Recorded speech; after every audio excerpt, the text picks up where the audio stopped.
What's up, everybody? Welcome into the Philly Sports Power Hour with Bill Colarulo. It's Howie season. It is officially Howie season. And if we had any doubts that this is when Howie cooks, then you just don't know Howie. And I said it yesterday on this show, if you were here yesterday, talking about all these people who were worried about the amount of money that they paid Saquon Barkley. And I said, the one thing not to worry about with Howie Roseman is the money. You can question Howie Roseman when it comes to drafting, when it comes to player personnel as far as talent evaluation. But the one thing you cannot question Howie Roseman on is the money. And now, the contract details of Saquon Barkley's contract have been released. And like I told you yesterday, all of you who were worried about it, don't doubt him. Don't doubt Howie Roseman when it comes to contracts. Making a fool of yourself doubting Howie Roseman when it comes to contracts. So we'll talk about the Saquon Barkley deal in a second. But other big news breaks last night. As expected, a reunion between the Philadelphia Eagles and Chauncey Gardner Johnson. Something we've been hearing for a while. I like this move, but I don't want them to be finished. If you follow me or this show, you know I was in support of them bringing back CJGJ. But I said it the moment it was reported that there were talks that they were going to reunite. I need more than just CJGJ at safety. I need something else. They can't be done. Now, what I like about Chauncey Gardner Johnson is his versatility. We saw it when he was here in 2022. Not only does he have the ability to play the safety position, he can come down and play that nickel corner position.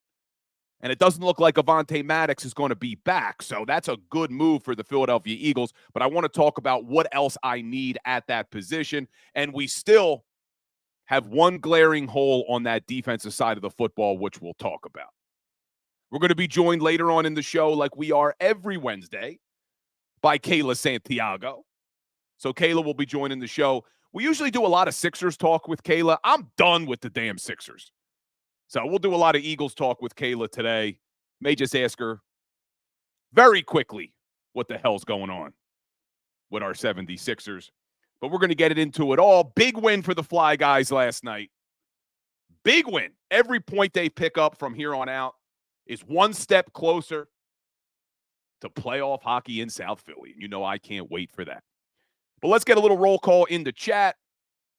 We are streaming live across the JAKIB Sports Network. We are live on the Bill Colarulo Philly Sports Talk networks. We're live on X, TikTok, YouTube, Facebook. We're everywhere, baby. So let's get a little roll call. Big Bill's checking in the chat. Wine Niners Wine, my man. Appreciate you checking out 97.5 yesterday. I'll be back on the Fanatic tonight, 6 to 10. We're doing an Eagles special tonight, 6 to 10 on the Fanatic if you want to check that out. David Laprati, 11-17. Chuck Hutton, Flexin and Steppin. I'm glad Flexin's in the house because you were all upset yesterday, Flexin, about the contract they gave Saquon Barkley. So we're going to look at the details now. And I told you yesterday, Flexin, you know you're my man, but I told you to stop questioning Howie Roseman. Fran Iardi in the house. Ryan, Kyle Kokorski, Daz, Kings fan, Andrew Deck, Niners all damn day checking in. We got a Niners fan, a Niners troll in the chat. Drew Nichols, a lot of people checking in. MC, if I missed you, I apologize, but I appreciate you being here. A lot of action going on in the chat right now. I see a lot of people checking in on TikTok as well. So let's jump in because Kayla's going to be joining the show in about 10 minutes. So I want to talk about some things here. So we'll get to Chauncey Gardner Johnson in a second. Big move for the Philadelphia Eagles. But we did get the details on the Saquon Barkley contract. So everybody sees the numbers, and this is what I always say. This is what I always preach. It's not about the total number. It's never about the total number. It's about what the cap hits are. We talk about this with Jalen Hurts' contract all the time. $255 million. Everybody loses their mind. Oh, they can't do anything because of Hurts' contract. And I keep telling you, look at the cap hits. Because Jalen Hurts only $13.5 million this year. $22 million next year. $32 million the year after that. So that contract was structured in a way that it doesn't handcuff you. And this deal they gave Saquon Barkley looks a lot better now that we know the details. So although it's a 3-year, $37.75 million deal, in essence, it's a 2-year, $26 million deal with a team option for that third year. Because the Eagles can get out from under this contract after 2 years if it turns out that Saquon Barkley's not the answer, if he can't stay healthy, which a lot of people are concerned about. But his cap hit for 2024 is only $3.9 million. Typical Howie Roseman contract, they backload it. They backload the contract so that the cap hits are in the end of the deal. So you look at it, $3.9 million in 24, $13.5 million cap hit in 25. And then in 2026, if the Eagles decide to keep him, because they can get out from this contract after 2 years, it would be a $15.5 million cap hit. But if they were to cut Saquon, let's say they moved on from him after 2 years, which I don't see happening, but let's say they moved on from him after 2 years, they could actually do a post-June 1st designation if they cut him, and their dead cap would only be $8.6 million. And you could spread that out over 2 years. So it would be 3.8 in 26, 4.6 in 27. This is a great deal. That's why I told you, don't worry about Howie. If you like the player and you like that player's on the Philadelphia Eagles, stop worrying about the money. Me and all of you don't know a fraction about the cap the way Howie Roseman knows the cap. And I've said it before. We can question Howie Roseman when it comes to talent evaluation, especially in the draft. He's missed a lot in the draft. But if you like the player, if you like the player on this team, don't worry about how much they paid him. Because Howie knows what he's doing. That's the one thing we all can agree on. He knows what he's doing when it comes to money. So listen to this. I just tweeted this out. You may have seen it because it's blowing up for some reason. It's blowing up. I know, not for some reason, because it's so crazy. Jalen Hurts, A.J. Brown, Devontae Smith, and Saquon Barkley, all 4 of those stars on the Philadelphia Eagles offense, carry a cap hit in 2024 of $36.2 million. Dak Prescott by himself has a cap hit of $59.4 million. Daniel Jones by himself has a cap hit of $47 million. The Philadelphia Eagles and Howie Roseman have Jalen Hurts, A.J. Brown, Devontae Smith, and Saquon Barkley for $36 million cap number. Here we go. Xander's putting it up. This is the tweet. And Dak Prescott, $59.4, Daniel Jones, $47 million. This is Howie season, man. Howie Roseman is a cheat code for the Philadelphia Eagles in the NFL.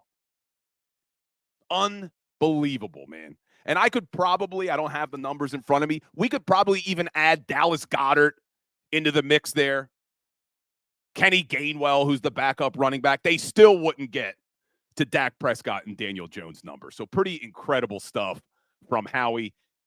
And more good stuff. Bringing in Chauncey Gardner Johnson, 3 years, $33 million. And I knew we were going to get this in the chat. Slagger 57. That's just this year. I've told you. Look at Jalen Hurts' cap hits, man. Everybody keeps thinking, oh, well, next year the caps jump. Jalen Hurts' cap hit won't reach where Dak Prescott is ever. It doesn't go up to $54 million until 2028. He won't reach Daniel Jones' number until 2028. And the cap keeps going up, up, up, up. So it doesn't matter. That's what you got to look at. Joe Banner, we all remember Joe Banner.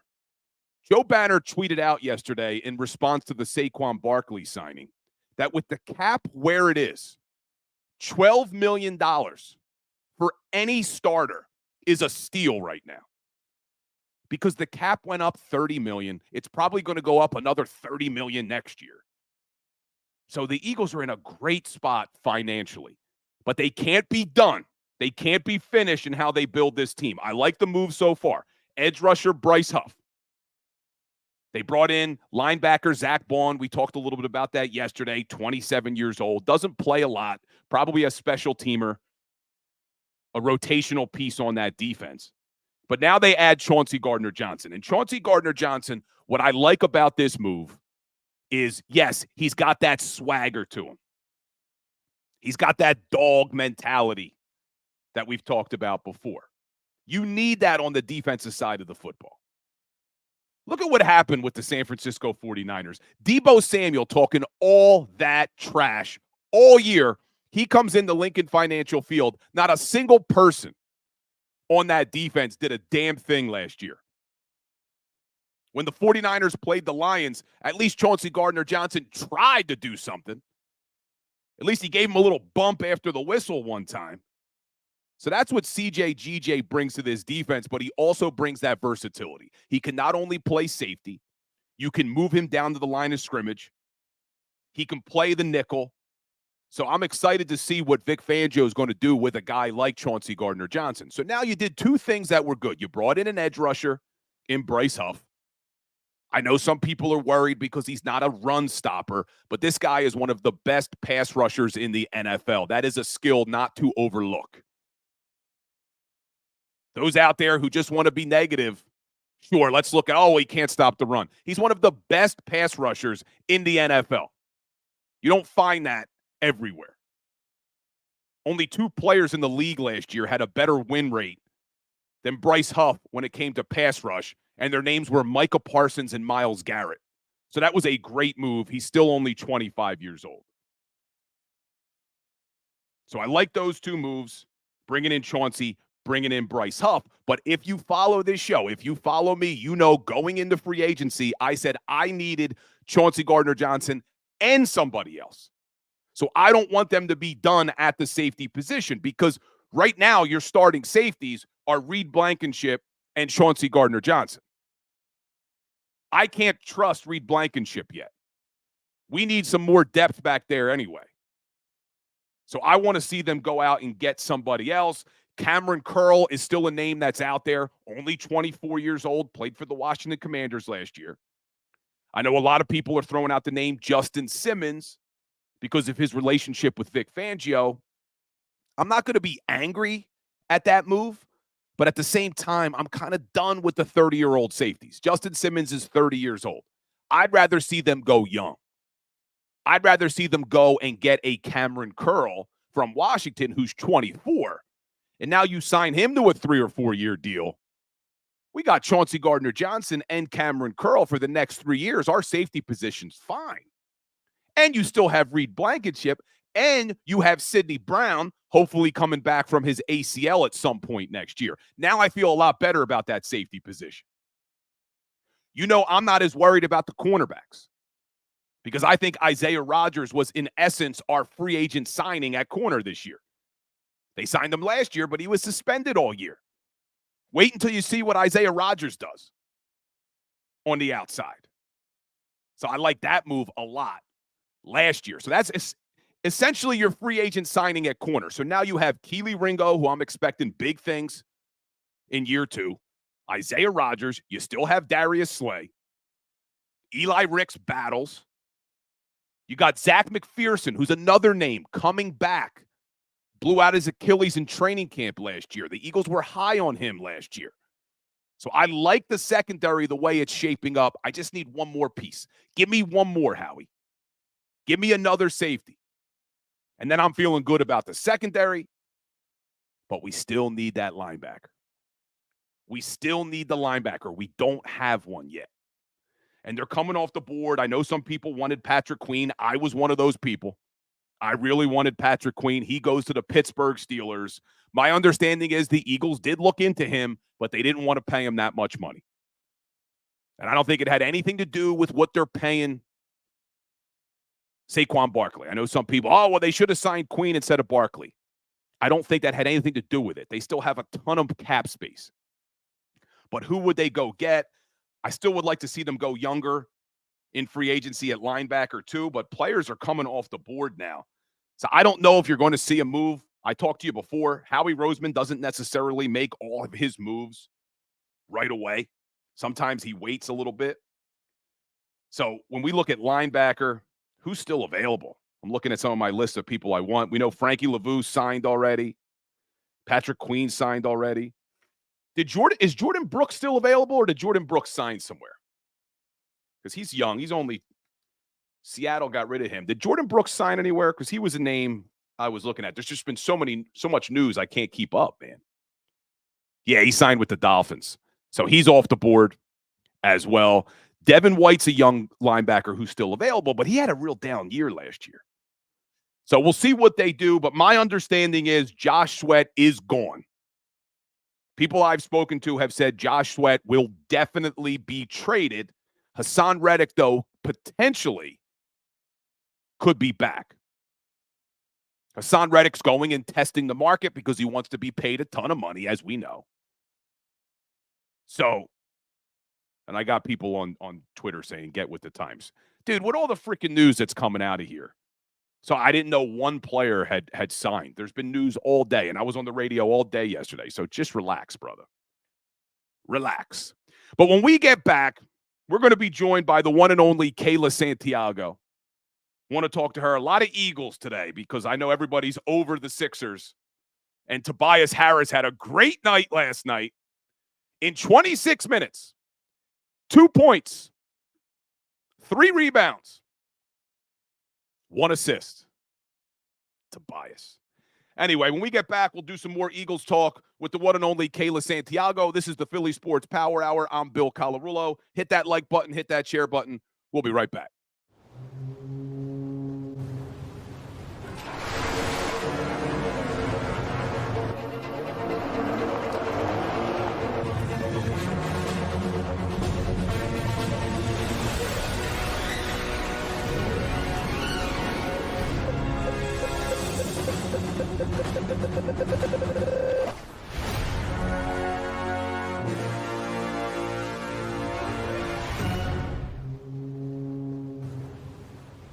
Imagine for a moment that you went to work today and when you came home, you were catastrophically injured. Your life and your family's life. That's what happened to union construction worker Mike Little. I was scared of what the end was going to be, but to be 100% honest with you, I knew I was going to be all right just by talking with Brian. In my heart, I just knew everything was going to be all right. Call the firm and find out why they say, "We got this." Call 215-458-2222.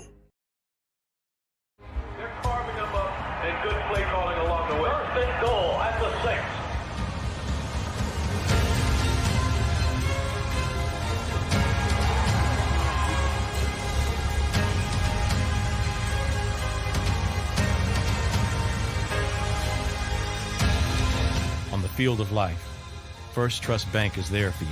Champions on 3. 1, 2, 3. Because Philadelphia dreams deserve a Philadelphia bank. Underdog Fantasy is the easiest place to play fantasy sports, and certainly the easiest when you're watching the NBA. And the NBA playoffs are almost here, and you can win money making picks. What are you waiting for? Sign up on UnderdogFantasy.com and use the promo code WIN. An Underdog will double your first deposit up to $100. That's UnderdogFantasy.com. Use the promo code WIN. Get ready for the NBA and get ready for the NBA playoffs. Go to UnderdogFantasy.com. Use the promo code WIN.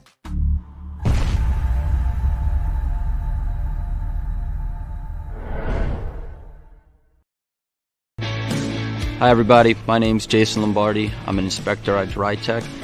At DryTech we offer 3 major services, the first one being basement waterproofing. The second service we offer is foundation and structural repairs. And then the third service that we offer is mold remediation. If you feel you are having a waterproofing issue, give DryTech a call or check us out online.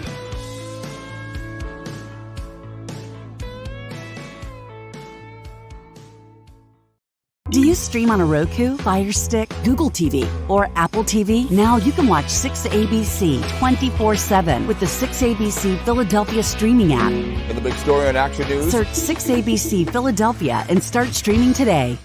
EAGLES, Eagles.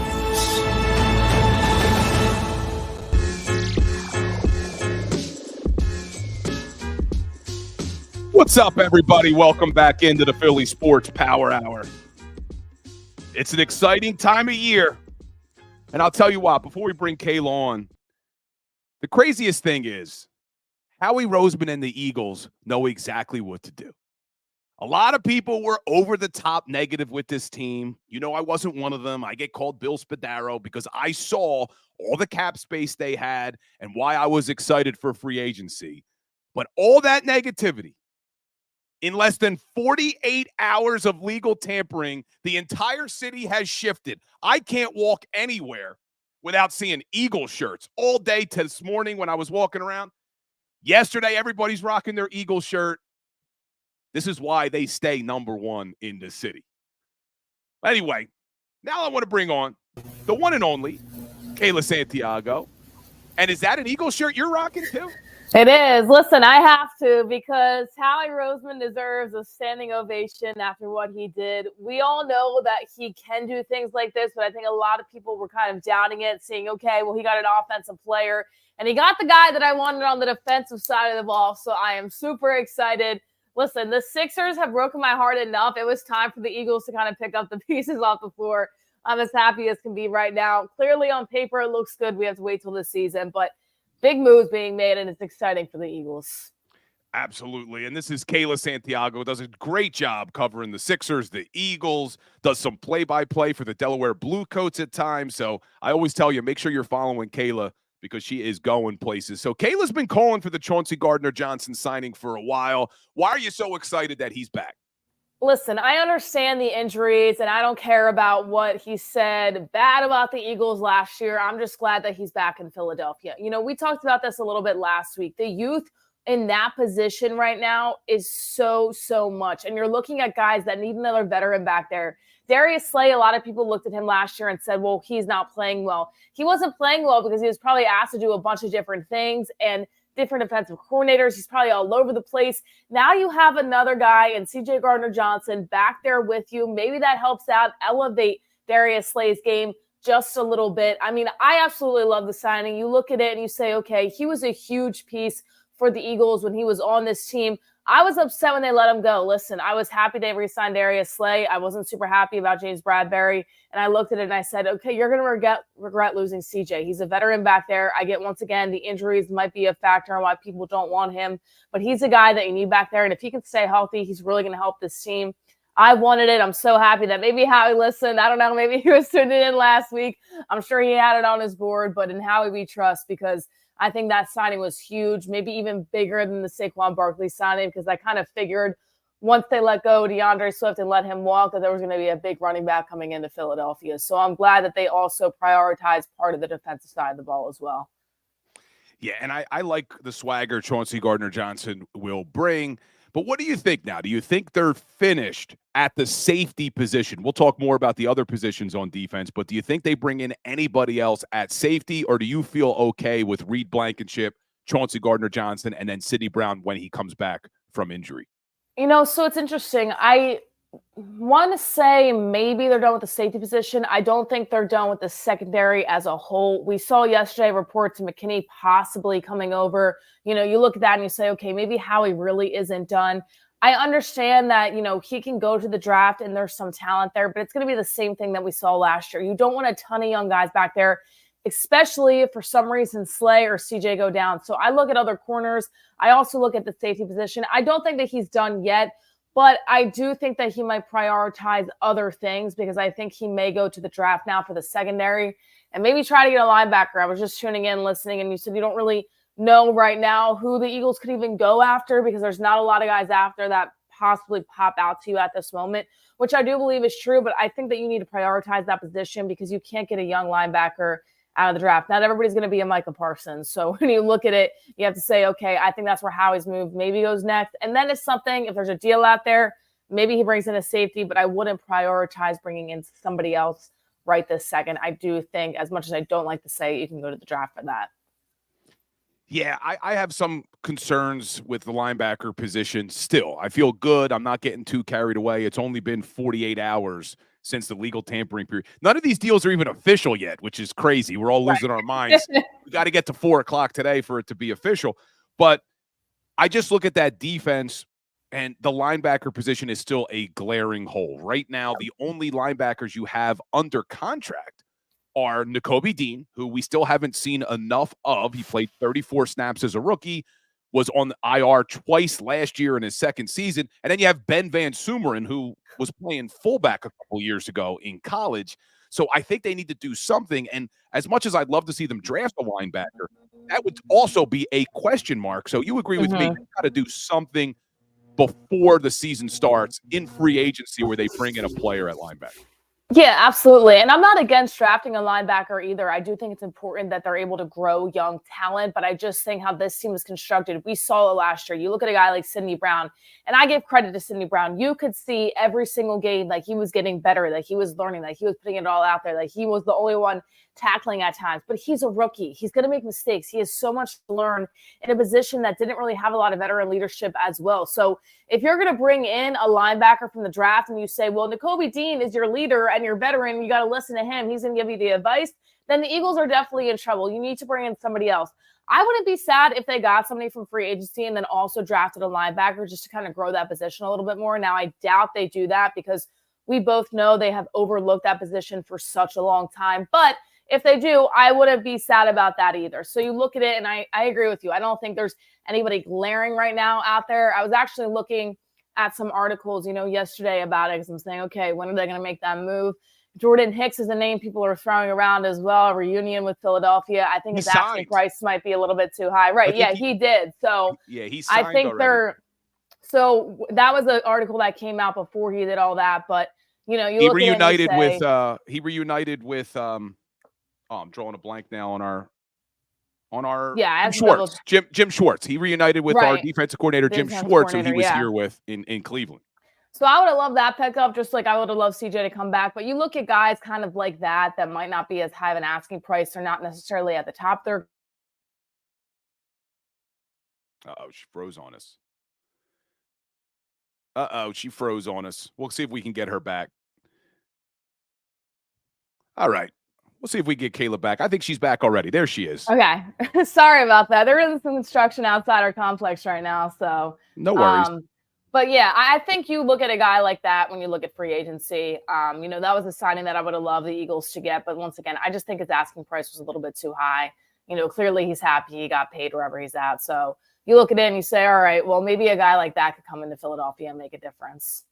So I want to talk about the offense in a second, but let's stay with the defense because from what I'm hearing, Josh Sweat will be traded. That is almost a guarantee. How do you feel going into this season if Josh Sweat gets traded now that they got Bryce Huff? And then kind of the second part of that question is, do you think if they trade Sweat, they absolutely have to keep Haason Reddick?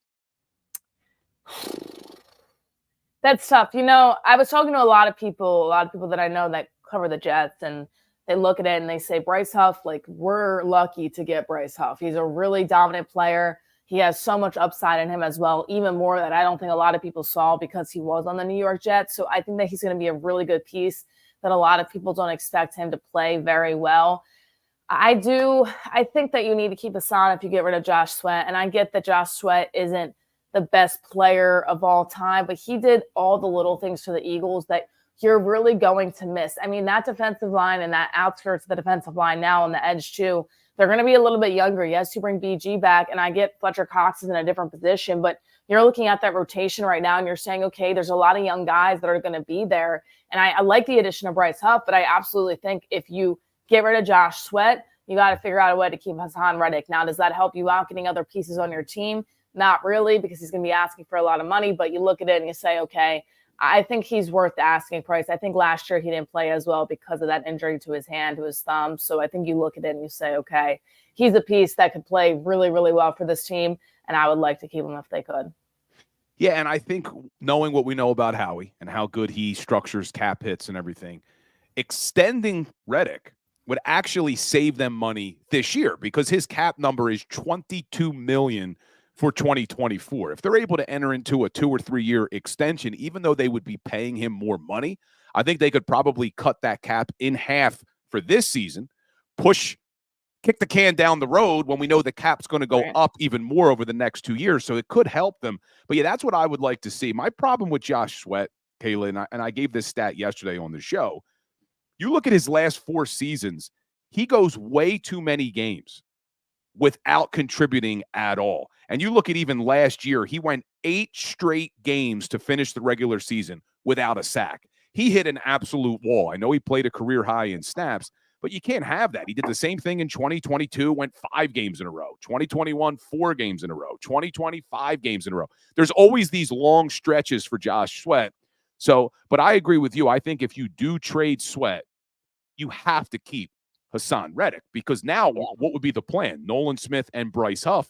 Who else do you really have? You know, Brandon Graham's not going to give you more than probably 20, 25% of the snaps.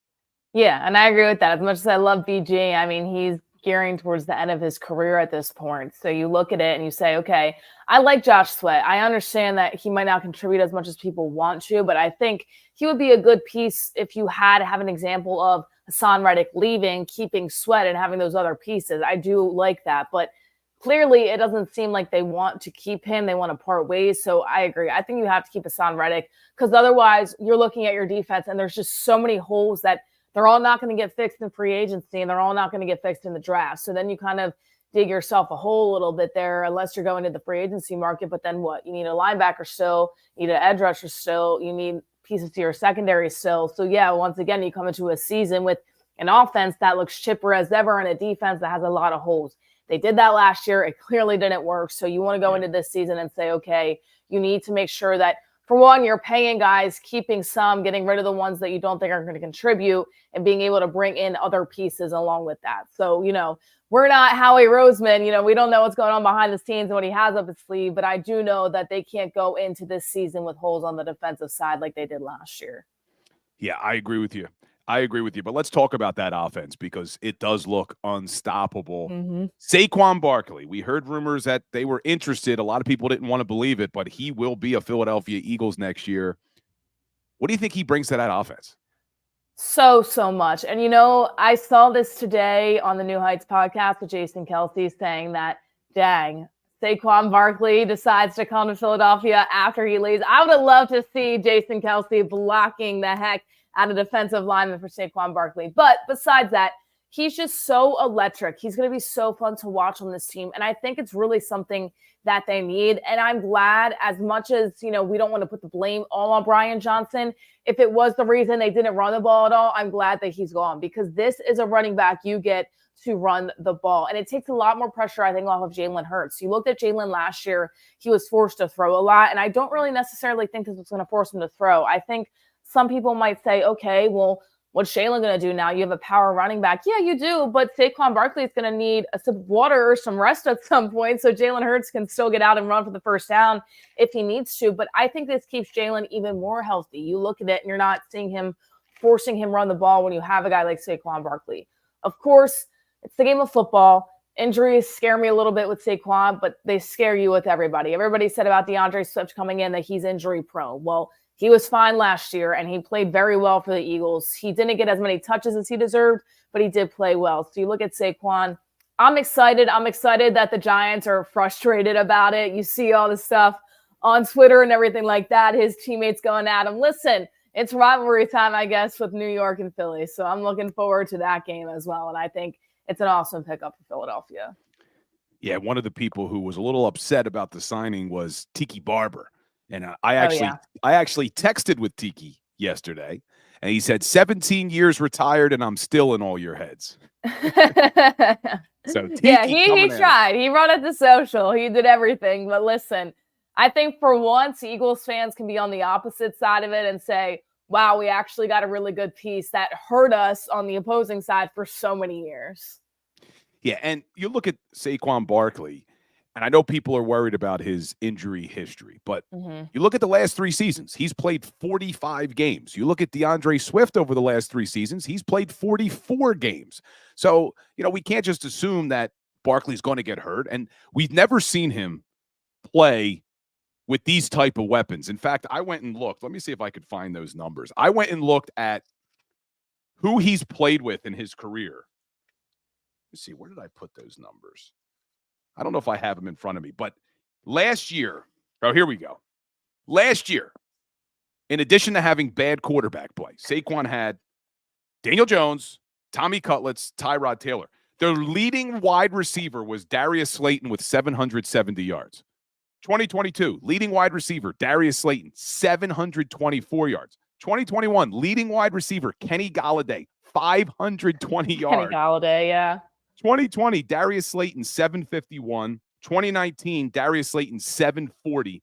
The only time in Saquon Barkley's career that he had a 1,000-yard wide receiver was his rookie season with Odell Beckham Jr., and in 16 games, Saquon Barkley put up over 2,000 yards from scrimmage. So you're going to add this guy to an offense that already has A.J. Brown and Devontae Smith and Jalen Hurts. I can't wait to see what he's going to do. Yeah, and I agree with that. And I mentioned that, you look at it and you say, okay, it brings the pressure off Jalen Hurts. It also brings the pressure off Saquon Barkley, too, because, I was talking to a lot of people also on the Giants side. They said not the only good thing about Saquon, of course, he can run the ball so well, but he can also kind of get out and catch the ball in those quick slants and give you some extra yardage. So that's also a plus when you look at it, because last year they definitely brought Kenny Gainwell in for those situations. And now you have a guy that can really do both as running back number 1.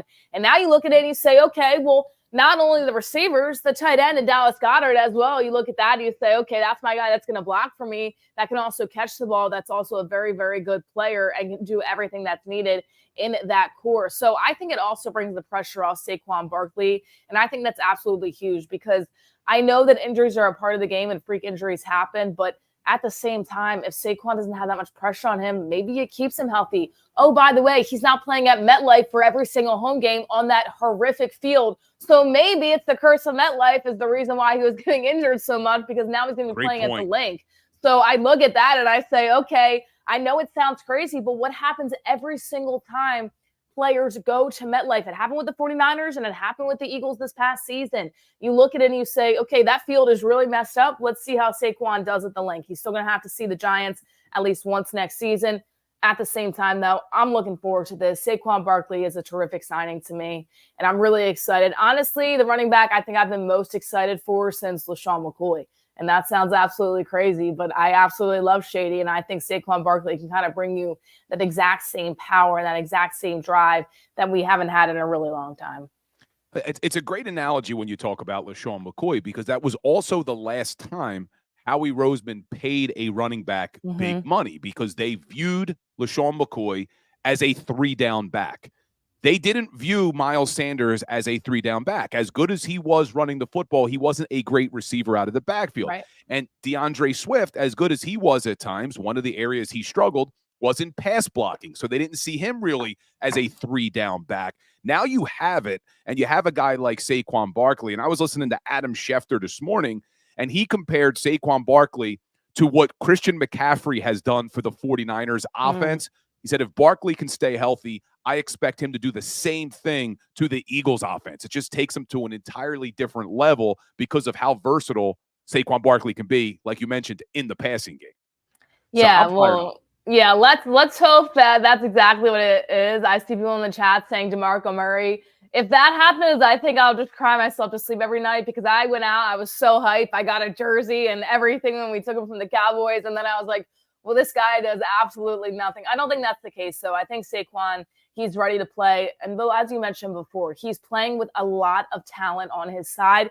And if I was Saquon, I would be thrilled to play with a quarterback like Jalen Hurts. I'd be thrilled to be next to a guy who really wants it, who's, been to the Super Bowl, who is just a few ticks away from beating Patrick Mahomes. This team on the offensive side of the ball has it.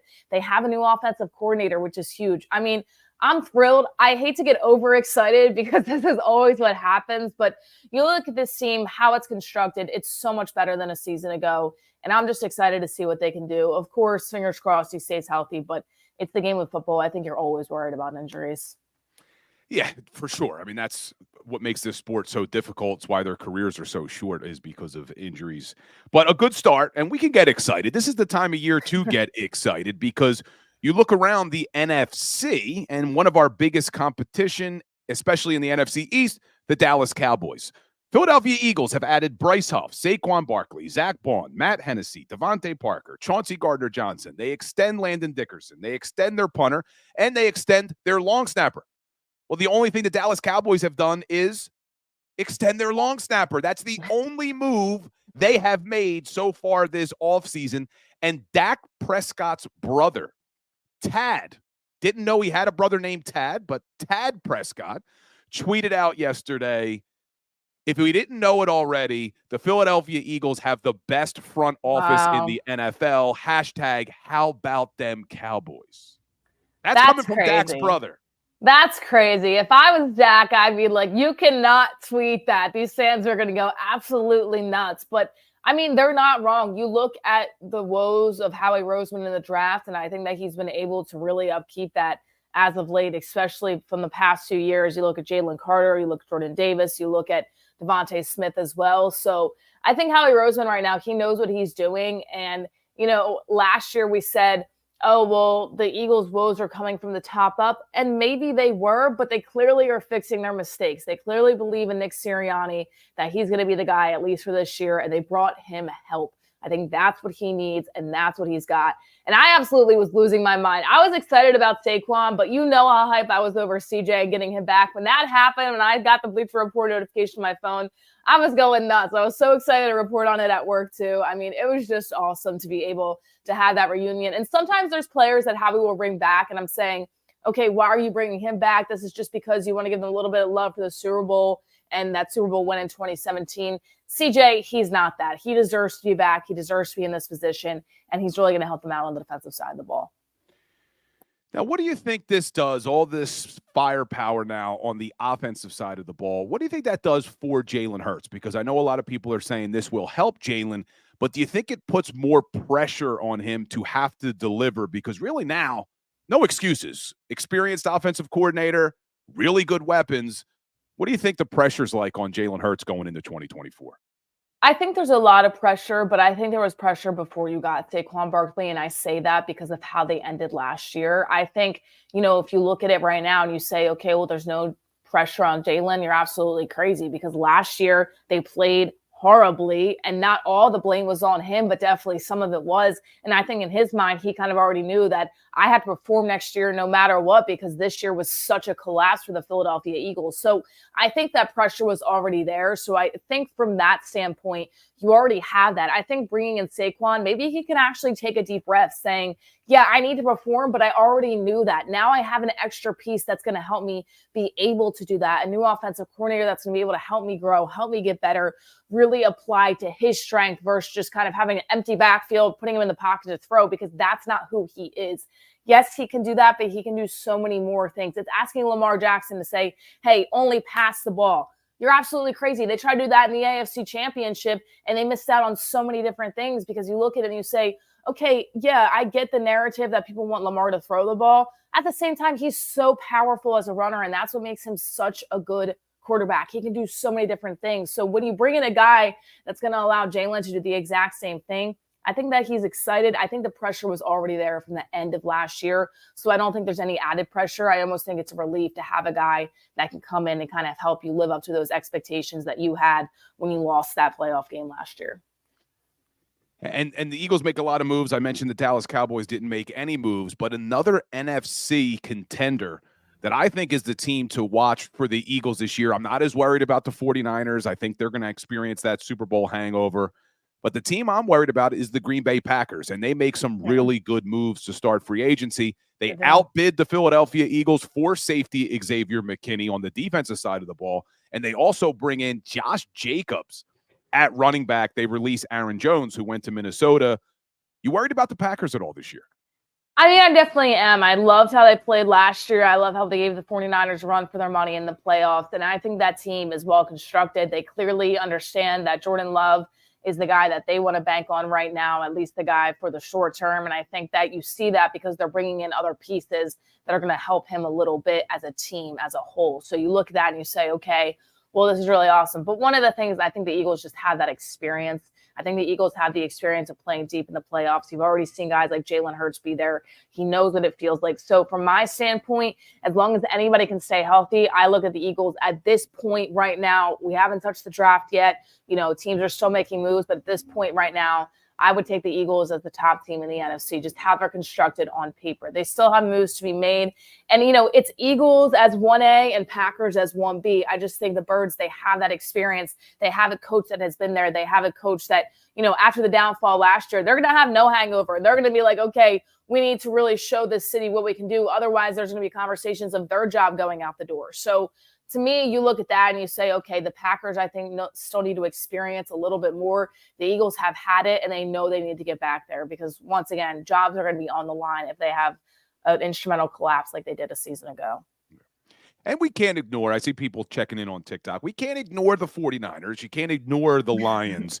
But, yeah, I think the NFC right now, to me, it's 5 teams. It's the Niners, the Lions, the Packers, the Eagles, and the Cowboys. Even though the Cowboys haven't improved their team, they still had a decent team last season. But, you know, I just worry about the 49ers having that Super Bowl hangover. They had to cut Eric Armstead, who I know was hurt at times this year. They fired their defensive coordinator. They named a guy who's never been a DC before. We've seen this movie before as Eagles fans, going to a Super Bowl, losing, and then hiring a defensive coordinator without really any experience doesn't always work out. So that's why I think the 49ers have a tough road ahead. But before I let you run, I don't really want to do it, but you usually come on to talk 76ers, so we'll talk very quickly about the 76ers. What the hell's going on, Kayla? What a horrible performance last night. You know what's crazy? I was watching the Knicks and the Sixers game a few nights ago with that low score, not breaking 80 points. And I said, okay, this reminds me of the Sixers when I was 12 years old, when you would get Big Macs, free Big Macs from McDonald's, when they would score 100 points because it was so rare that they ever did it in that stage of the NBA. This stage of the NBA, to me, it's all about offense. It's all about shooting. It's all about scoring. The fact that you have performances like that, yes, they won a few nights ago, but they still didn't wow anybody with scoring, 79 points? You look at it last night, you look at Tobias Harris. I mean, clearly this shows that Joel Embiid is the most valuable player to this team because they can't play without him. And it's crazy how one player can make such a drastic change. But you look at Tobias Harris, and I genuinely wonder if everything's okay with the guy because you look at it and you say, okay, he's having a collapse as a player right now. I mean, you have an opportunity to take over. You and Tyrese Maxey are the guys we're looking at. And yes, I love Buddy Hield, but he just came to the organization. You've been there. You know what it's like. It's your time to step up. And Tobias has been doing everything but that. It's absolutely crazy to see this downfall that they're on. And once again, we talked about it. Now I'm seeing reports that people are crazy to think that he'll be back at the end of March and Joel Embiid. You look at it and you say, are the Sixers really going to drop into that play-in tournament? Because that's the last thing that you want the Joel Embiid to come into that, have one game, if you're the 7 or 8 seed, have 2 games to have a chance to get into the playoffs. Are you absolutely kidding me? It is awful what they're doing right now. It is hard to watch. It's not watch basketball. I'd much rather watch a 10-win Sixers team right now than this team currently. At least they had some heart. At least TJ McConnell was going out there and balling out for the Sixers. Because you look at it now and you say, okay, this team should not be this bad. I understand Joel Embiid is the best player on your team, but where's everybody else? Why do they only want to play when Joel plays? Tobias Harris, he needs to step up. I don't think it's going to be done. I'm worried about this team. And for me, if they get into playoff contention or even worse, why rush Joel Embiid back? I mean, this might just be a wipe of the season, which is really, really sad considering the hype it had around it coming into this year and making that Buddy Hield move. I know. It's so frustrating. And we've talked about this before on the show. You look at the 76ers, and we've had 1 NBA championship appearance in our lifetime. I know you're younger than me, but even for me, I was born 83. I think they went to the NBA. They went to the Eastern Conference Finals, I think, in 85. But I've only seen them even play for the NBA championship once in 40 damn years. And this is supposed to be like a historic franchise in the NBA. The 76ers, it's where Wilt Chamberlain and Dr. J and Allen Iverson played. It's getting frustrating. And it's like the same story every year. And I remember having you on earlier, a couple of months ago, and we were saying, hey, are they sucking us back in? Or are we believing in this team? And we were starting to believe. And then Embiid goes down, and now all this. I mean, I don't know how much more patience the Sixers want us to have. We went through the damn process, and now the process is looking like an epic failure. So I don't have much patience left for this team. Yeah, it's been really tough, and I've really never seen the Sixers play in an NBA championship because I wasn't even one yet when AI brought them in 2001 because I'm a 2000s baby, late 2000s baby. So young, Kayla. Yeah, I really need this team to give me some hope because imagine year after year being like, okay, the last time I was excited about this team besides Joel Embiid era was when they had Andre Iguodala when he was able to hit the free throw in 2012 against the Bulls, and only because Derrick Rose went down, that's how they advanced, right? That's been the most fun I've had as a Sixers fan. Embiid era has been fun, but it's been disappointing due to them being second-round exits. So, listen, I think that you look at it right now, I don't want to say this season is a wash, but unless they start playing better basketball, which it doesn't seem like it anytime soon, it's going to be really, really tough because why are you going to rush Joel Embiid back if you're fighting for a 7 and 8 seed and you might just get knocked out in the first round by the 1 seed when Joel's not, fully up to speed, fully conditioned, things like that. So I don't want to say it's a wash, but right now it's not looking good and guys need to step up because Tobias Harris, people say he doesn't deserve a max contract. He definitely doesn't deserve a max contract when he has an opportunity to play, to be the guy, to be the scorer. And he's averaging absolutely nothing and some crumble cookies on the side. Like, it's absolutely ridiculous right now for Tobias Harris. So it's frustrating. I'm glad that the Eagles can help us out and bring some positivity into our lives because every time I watch the Sixers on TV, I have this false hope that they'll play well, and they just never do. Well, Kayla, I appreciate you as always, and I tell you every single time, if you're following along on the show, make sure you're following Kayla Santiago. She does a great job with the Sixers, the Eagles, the Delaware Bluecoats, just does awesome stuff. Joins us every Wednesday. Kayla, I appreciate you. Hopefully I'll see you next week. Yeah, absolutely. Hopefully we'll have more word from the Eagles. I'm excited to see what they keep on doing. It's been fun to watch, Howie Roseman kind of cook every other GM in the league right now. So looking forward to it. I agree. All right, Kayla, I'll talk to you soon. Yeah, have a good one. The one and only Kayla Santiago joining the show. She does a great job, absolute great job covering Sixers and Eagles.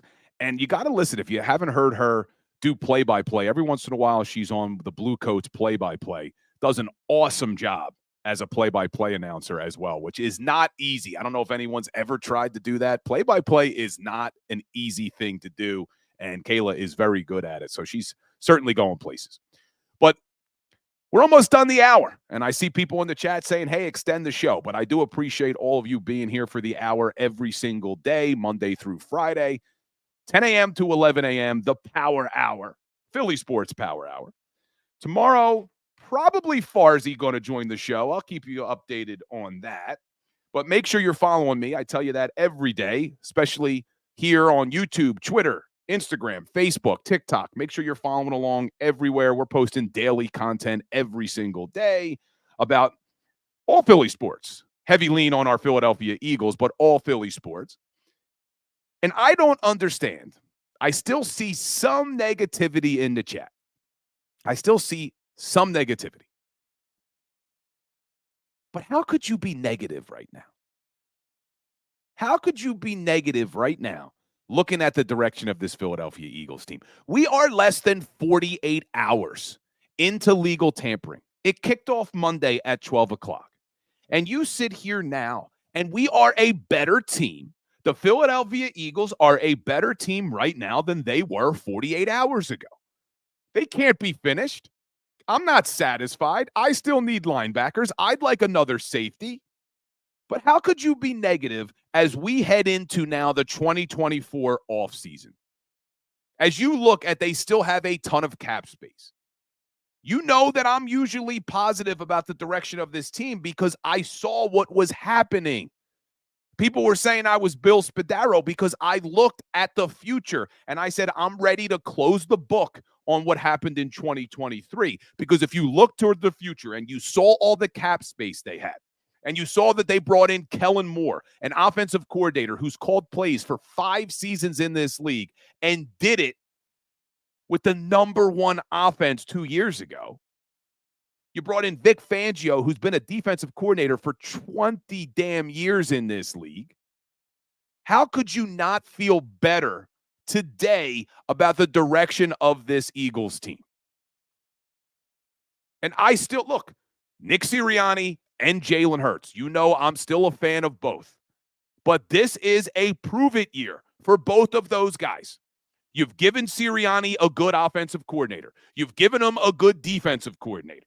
You've given Jalen Hurts more weapons than I've ever seen in my life. He basically has 2 number 1 wide receivers. He's got Dallas Goedert. Now you add Saquon Barkley. He still has a pretty good offensive line, even with Cam Jurgens taking over at center. So this is a prove-it year for them. Now, I firmly believe that they are going to prove it because I am a big fan of Jalen Hurts. I do think he's one of the best quarterbacks in the NFC. And I think Nick Sirianni, 2 out of 3 seasons, was pretty damn good. His first season, nobody expected them to do what they did, making the playoffs. 2022, nobody expected them to be as dominant as they were, going all the way to the Super Bowl. And you've heard me say this before. What we were asking them to do last year, no coach had ever done.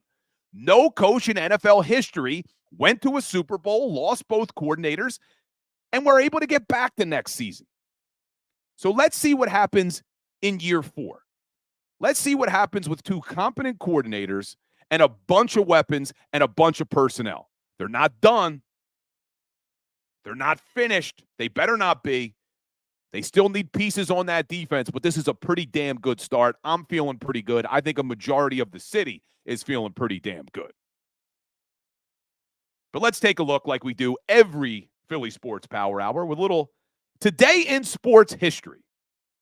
March 13th, 2022. We're only going 2 years back. Tom Brady, after being retired for 40 days, announced he was coming back for one more season. March 13th, 2022. He probably should have stayed retired. It wasn't a great season, although they did win the NFC South. They finished with an 8-9 record. That's how bad the NFC South was that year. They went to the wild card. They lost to the Dallas Cowboys. And then February 1st, he announced he was retired for good. Maybe Jason Kelce gives us a 40-day, I'm coming back. I doubt it. But everybody, I appreciate you. This was the Philly Sports Power Hour. Like I said, if you want to catch me tonight, 6 to 10, I'll be on 97.5 The Fanatic doing a Birds special. I'll be back here tomorrow, 10 o'clock for the Philly Sports Power Hour. And as always, go Birds.